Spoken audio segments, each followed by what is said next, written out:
इस press conference को कर रहे हैं। ये मुद्दा है कि किस प्रकार से आज नेशनल कॉन्फ्रेंस को अगर हम देखते हैं, आज कांग्रेस पार्टी को हम देखते हैं, तो ऐसी जो पार्टीज़ हैं वो किस तरीके से आज केवल भारतीय जनता पार्टी के विरोध में बात नहीं करती हैं, केवल पार्टी का अपोज नहीं करती हैं या विचारधारा का अपोजिशन नहीं करती हैं, वो एक सांस्कृतिक एक अटैक करती हैं कश्मीर पर, कश्मीरियत पर, भारत पर और भारत की संस्कृति पर। और ये हम लगातार देख रहे हैं कि किस प्रकार से जब उनका मैनिफेस्टो आया और मैनिफेस्टो आने के बाद कांग्रेस पार्टी ने उनको समर्थन किया, तो कैसे हैंड इन ग्लव्स हैं दोनों, किस तरीके से आज कांग्रेस पार्टी भी पूरी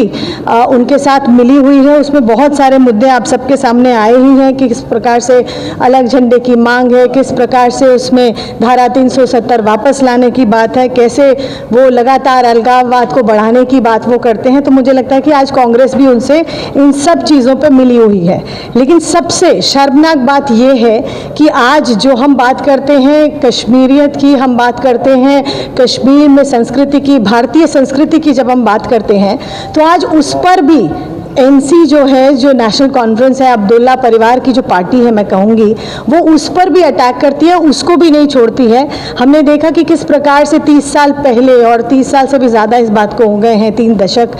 हो चुके हैं, और हमने देखा किस प्रकार से एक कश्मीरी पंडितों का एक्सोडस वहाँ से हुआ, कैसे हमारे लोगों को वहाँ से निकलना पड़ा, आना पड़ा, अपने ही देश में उनको शरणार्थी बनना पड़ा। ये इससे बड़ा दुख मुझे लगता है कुछ हो नहीं सकता है। और इसके बाद आज जो वहाँ पर एक संस्कृति बची है कश्मीर में हमारी, उसको भी खत्म करने की अगर बात कोई कर रहा है तो वो आज नेशनल कॉन्फ्रेंस कर रही है, कांग्रेस पार्टी दोनों मिलकर कर रही हैं। कि जिस प्रकार से कि शंकराचार्य पहाड़ी का जो नाम है उसको बदलकर तख्ते सुलेमान कर दिया जाए, हरि पर्वत का नाम बदलकर उसे कोहे मरान कर दिया जाए, ये उनके मैनिफेस्टो में है। और इसको समर्थन पूरा का पूरा एनसी के इस मैनिफेस्टो को समर्थन कांग्रेस पार्टी का है। तो सबसे पहले तो हम ये उनसे सवाल करना चाहेंगे कि आखिरकार ये जो वो अपना मैनिफेस्टो जिस प्रकार से लेके आए हैं उसकी मंशा क्या है, आखिर वो चाहते क्या हैं, कि क्या होना चाहिए। हम देखते हैं कि जो भारत है, हम भारत को केवल एक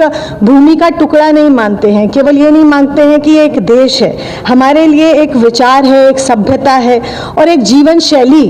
भारत है। और जिस छोटे से लाभ के लिए, जिसको कहते हैं कि एक अल्पकालीन लाभ के लिए, अपने सिर्फ वोट बैंक की राजनीति के लिए ये इस प्रकार की जो घोषणाएं करते हैं, इस प्रकार की जो बातें करते हैं, मुझे लगता है बेहद निंदनीय है। और इस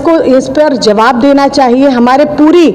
यहाँ की जम्मू कश्मीर की जनता को जवाब देना चाहिए एनसी को कि आखिरकार ये चाहते क्या हैं। कांग्रेस पार्टी को पूरे देश भर में जवाब देना चाहिए कि वो आखिर क्या चाहते हैं, कि जितनी भी हमारी सांस्कृतिक धरोहर है, जो हिंदू संस्कृति, जो हमारी भारतीय संस्कृति कश्मीरियत से जो जुड़ी हुई है, क्या वो उन्हें मिटाना चाहते हैं। तो ये इसके ऊपर उनको बात करनी चाहिए, क्योंकि मुझे लगता है कि आज भी हम नहीं भूले हैं कि किस प्रकार से हमारी गिरजा टिक्कू का आज से 34 साल पहले जो एक ब्रूटल रेप, मर्डर और गैंग रेप हुआ, और जिस प्रकार से एक जिंदा महिला के टुकड़े कर दिए जाते हैं,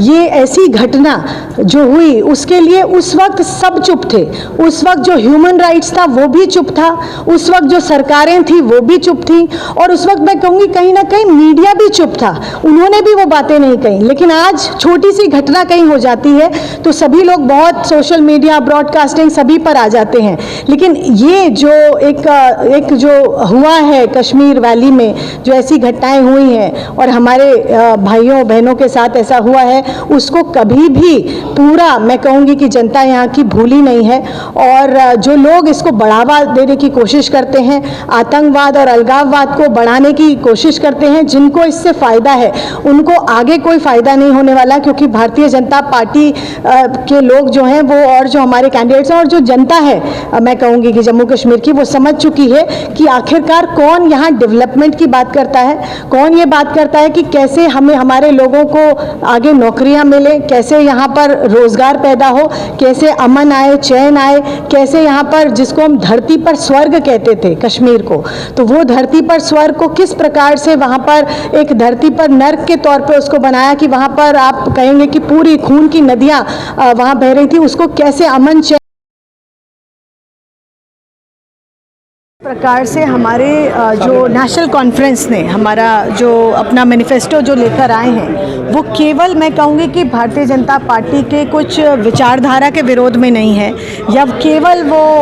यहाँ पर कश्मीर की कोई अच्छी बात नहीं करता है। वो मुझे लगता है कि जम्मू कश्मीर के विरोध में, भारतीय संस्कृति के विरोध में वो मैनिफेस्टो है, क्योंकि वो कश्मीर से केवल कश्मीरी हिंदुओं के पलायन का तो उन्होंने समर्थन किया ही किया जब हुआ आज से 3 दशक पहले, लेकिन उसके बाद आज जो संस्कृति की धरोहर वहाँ बची है उसको भी वो धक्का मारना चाहते हैं, आज उसको भी वो ख़त्म करना चाहते हैं। तो भारतीय जनता पार्टी ऐसा होने नहीं देगी। भारतीय जनता पार्टी उनसे सवाल करती है कि क्या आप चाहते हैं कि हमारे शंकराचार्य जी जो एक बहुत पौराणिक हमारा स्थली है, शिव की भूमि है, पार्वती की भूमि है, जहाँ पर एक आस्था का स्थल है हम सबका, और वहाँ केवल मैं कहूँगी कि उसको किसी धर्म से नहीं जोड़ूंगी, वहाँ केवल हिंदू नहीं जाते, मैं कहूँगी वहाँ के जो लोकल जो टूरिस्ट हैं आपको वो भी वहाँ जाते मिलेंगे। तो आपको एक शंकराचार्य पर्वत है, एक हमारा हरि पर्वत है, उनके नाम बदलने की जब बात होती है कि कोहेमरान और दूसरा उनका नाम रखा जाए, तो ये बेहद शर्म की बात है। उनकी राजनीति केवल धर्म पर टिकी है, उनकी राजनीति केवल अलगाववाद पर टिकी है, उनकी राजनीति केवल ये टिकी है कि किस प्रकार से डिस्टर्बेंस पूरी वैली में किया जाए, और जब वहाँ डिस्टर्बेंस होगी, जब वहाँ पर पहले की तरह एक घटनाएं जो हैं वो आम होंगी, बॉम्ब शेलिंग आम होगी, मुझे लगता है तब उनको लगता है कि उनकी राजनीति तभी चमकेगी। तो वो केवल अपनी कुर्सी पर उनको ज़्यादा उनकी चिंता है बजाय कि कश्मीर की जनता की। तो हम चाहते हैं कि इस तरीके की बात सभी तक आनी चाहिए, जनता तक, और उन्हें जवाब भी इस पर देना चाहिए उमर अब्दुल्ला को कि किस प्रकार से वो ऐसी बातें आखिर लेके कहाँ से आए हैं, किस मानसिकता से उन्होंने